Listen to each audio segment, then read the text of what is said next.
The Prime Minister saying that this country, this Liberal government, prepared to recognize Palestine as a state, something that at least 147 other countries have done, that France and Britain have, just in the past week or so, have announced that they are also prepared to do.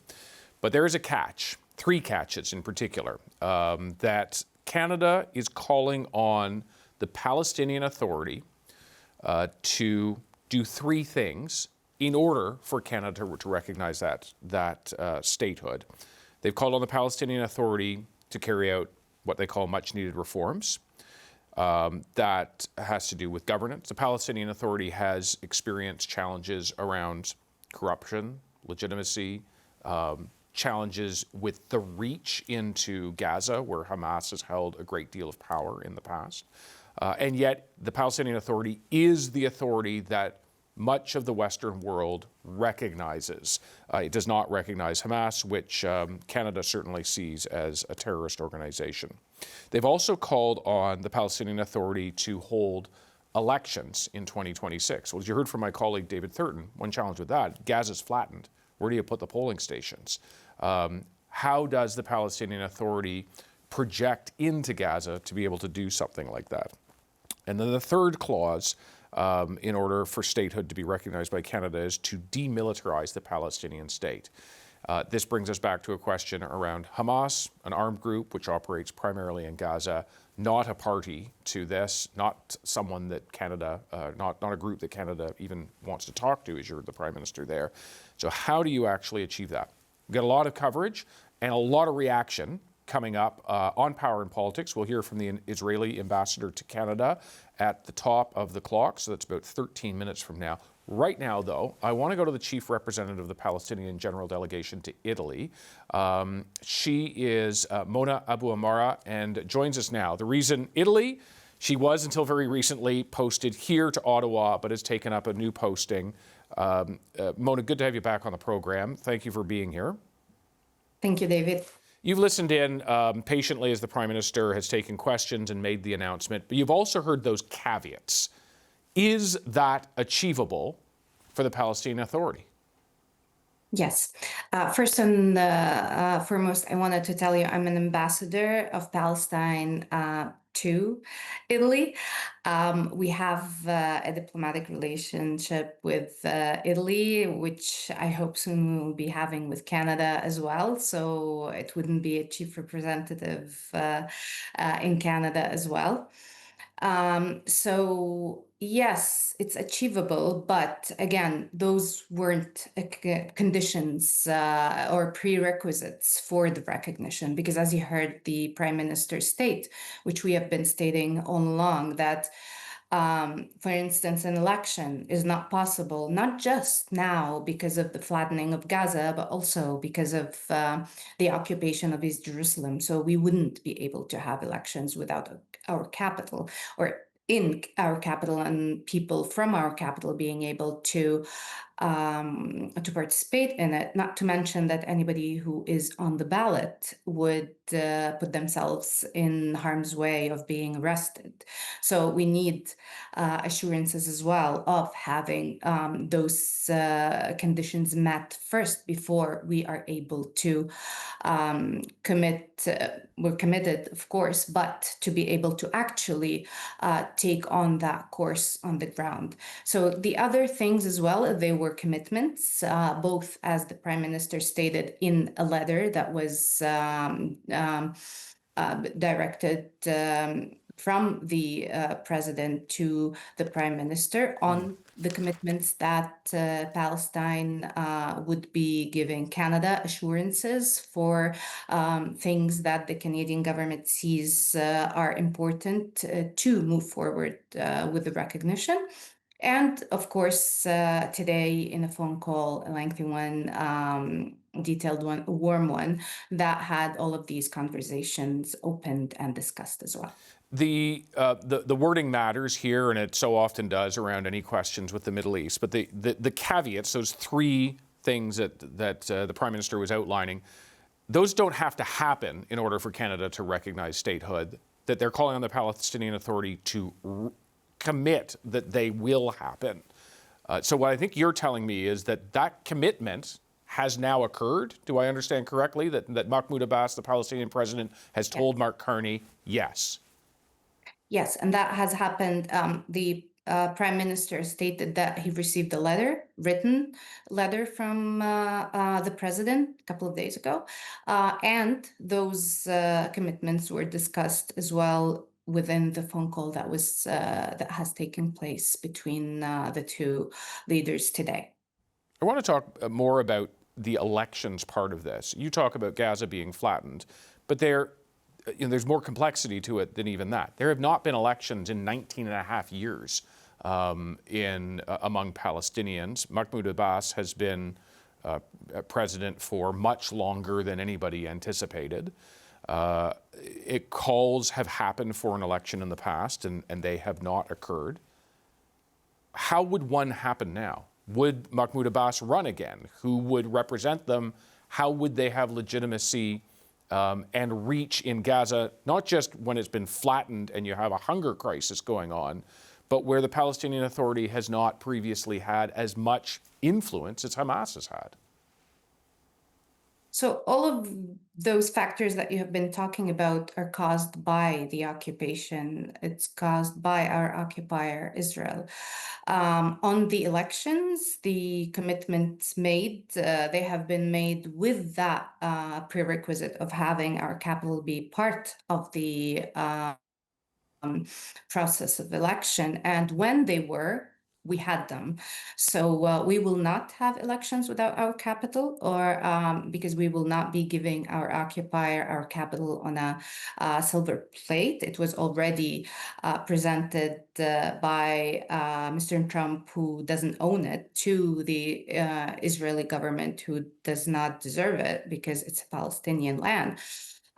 So we will not be moving towards setting that in stone and agreeing to not have elections in our capital, and that's why I'm trying to pinpoint the importance. We can't even raise our flag in Jerusalem, so we will not be just normalizing such an action by the Israeli occupying government. So that is for the commitment of holding an election. So it's not just a process that is put solely on the Palestinian people. This is why the Prime Minister was talking about a much wider network of states that would be pushing for things to happen on the ground. When it's the international community working together, then we can see change. But when we allow Ambassador, I just, only because I've got a limited amount of time with you, and I just want to ask, the last time the West pushed to have elections among Palestinians, Hamas won in a massive landslide. Admittedly, circumstances have changed then, but what is to say that wouldn't happen all over again? Well, listen, you can't ask for elections and then decide what the outcome would be. So in order to have an outcome that is agreeable in the international community, the same way as it is in Palestine, is by agreeing to whatever comes out of the Palestinian people. Now, when you look at the reasoning behind some of the things that happen on the ground, we need to first and foremost acknowledge once more that our struggle did not start on October 7th or end on October 8th. So you can't know, but the Palestinian people have been living hell for 2 years. They know what they want. They need the opportunity to actually build their own state. And for us, the most important part right now is to end the genocide. But we can't end the genocide without securing a political path, because if you can stop a genocide today, but you can't make sure that you won't have another genocide unless you make sure that the political path is opened, occupation is ended, apartheid is ended, and the international community is implementing international law when it comes to Palestinian self-determination and everything around it, with the rights of Palestinian people to exist, to live, and be in peace and prosperity. Ambassador, I know it is late where you are in Italy. Thank you very much for your time. We appreciate it. Thank you, David. That is Ambassador Mona Abuamara, who represents the Palestinian Authority. Turn now to Israel's ambassador to Canada, Iddo Moed, who is here in studio with me. Ambassador, good to have you here. Thank you. You heard the Prime Minister in his speech. He, in many ways, put the responsibility for Canada taking the action to recognize Palestinian statehood on the actions of the Israeli government. Do you accept that? We reject that, of course, and I'll tell you why. But before that, I'd like to ask you a question. I know it's unusual, but I just listened to the previous interviewee, the Palestinian representative, who said, you asked about the elections. And I think that the Prime Minister Carney, when he spoke to Mahmoud Abbas earlier today, he understood that there is a commitment. I don't know if you understood her answer about the commitment to have those elections on the Palestinian side. I definitely did not. So we reject this because we live with that neighbor for a very long time. We coexist with the Palestinians for a very long time. We have Palestinians living in Israel. Some of those Arabs are this gentleman here, Mohammed al-Atrash. His body is being held by Hamas in Gaza, just like 50 others. This guy was captured alive. He has 13 children. We assume that he is no longer alive. And there are 50 families today that are further bereaved because of the action that Canada has taken, because they understand that Hamas feels emboldened. And Hamas also expressed its gratitude to Canada and other countries for I don't know how many times. And I think we all have to ask ourselves, when a listed terrorist organization, a Canada-listed terrorist organization, is showing gratitude to your actions, something is wrong.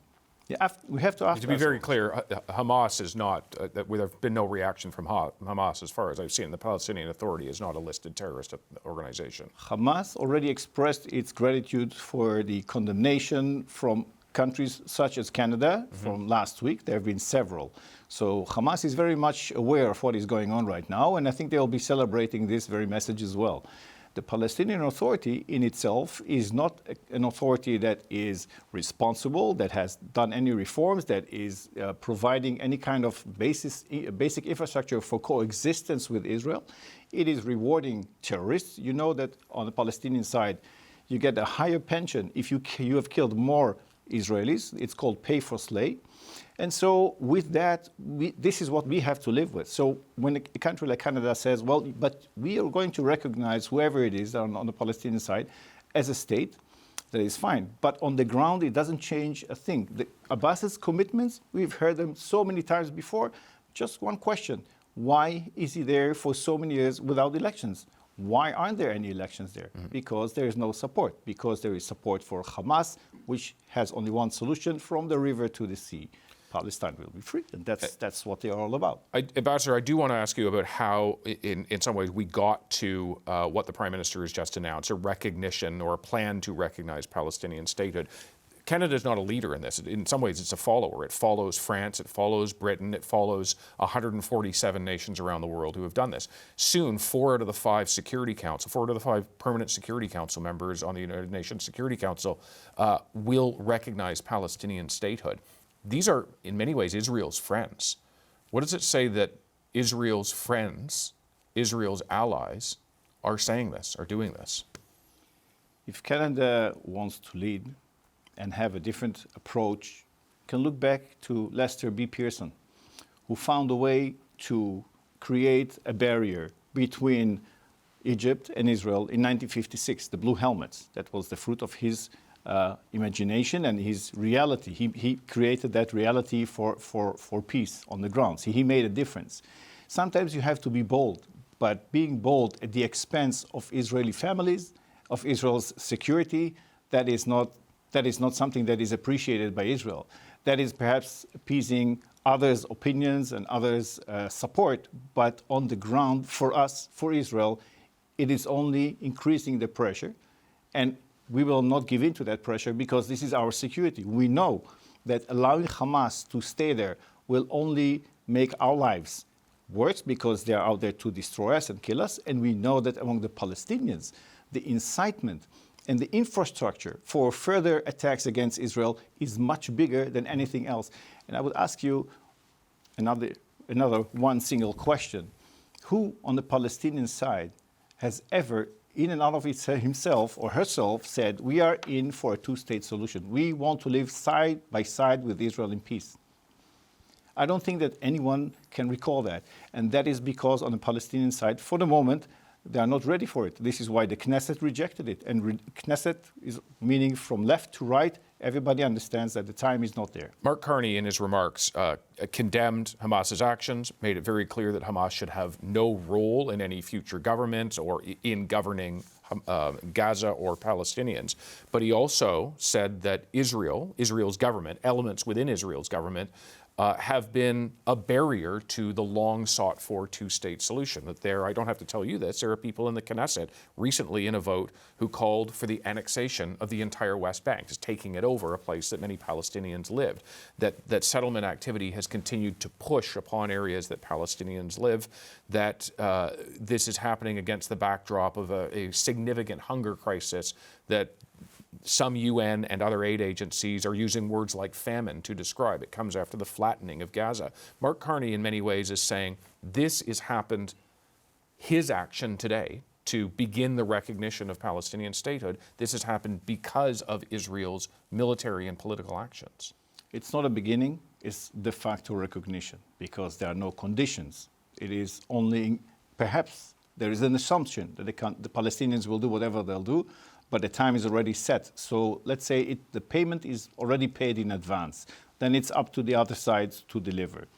For us, again, I'm not going to say that the situation in Gaza is horrible. I will say contrary to that. For us, any death of anyone is a tragedy. And for Hamas, it's a very clear strategy from the first moment on. This approach, this horrific approach, we've witnessed that on 7th of October, but many times before in other suicide bombings and so on. We know what we are talking about when we know that we are very meticulously trying to get our 50 hostages back while trying to keep the whole population alive. But Hamas has managed to construct an immense monster of terrorism underneath Gaza. And there is no precedent anywhere around the world of trying to combat this kind of a war machine that has been there. And so what we are trying to do is move very slowly and very meticulously, trying to move people from one part to another to keep them alive. But you've seen that we have the power in Lebanon against Hezbollah or in Iran to create much more damage. We know what we are capable of. But in Gaza, we have to be very careful. And all of us in Israel think about the Palestinians and think about the fact that we have to coexist. One more very important point for us to understand. Arab countries with which Israel has peace agreements, and even Arab countries where we don't have peace agreements with. For instance, Saudi Arabia, which might have a peace agreement with you now, were it not for what's happening in Gaza. Exactly. Yeah. So they are much more careful in their approach. They are not like Canada, just announcing, giving the payment in advance to the Palestinians, saying, well, perhaps one day you'll find a way to live up to your commitments. They are much more careful than that. Arab Israelis within Israel who have family members in Gaza understand the situation much better than anybody else around the world. And they know that we are fighting Hamas. They know we are not fighting the population of Gaza. We are trying to keep people alive. We're trying to keep them out of harm's way. But it's a horrific war. And we have 50 families that for 656 days are already in trauma. And actually the whole population in Israel. And you'll see these pictures, all these pictures hanging around all over the country. We have to have them back. And we have to make sure that Hamas will not attack us. So talking about some ideal picture, as if Palestinians will have elections and, peace will come just by signing a piece of paper, in our reality, that doesn't happen. In our reality, you have to work very hard. You have to be very strong, but you have to be very respectful. And we know what we're doing when we are dealing with the Palestinians. We know what we are doing until October the 7th. When we were trying to create an alternative for Hamas inside the Gaza Strip, allowing for merchants to go to Israel, allowing for money to come in. We have participated in donor conferences throughout the years to make sure that billions of dollars were flown into Gaza, but that money was actually abused. The water pipes became rockets. And so in this situation, we are forced to make sure that our goals are achieved. The release of the hostages, Hamas is not part of government, and Hamas will not threaten Israel. And this is what we are doing right now. Ambassador, thank you very much for your time. Thank you for having me. Ambassador Iddo Moed, who is the Israeli ambassador to Canada.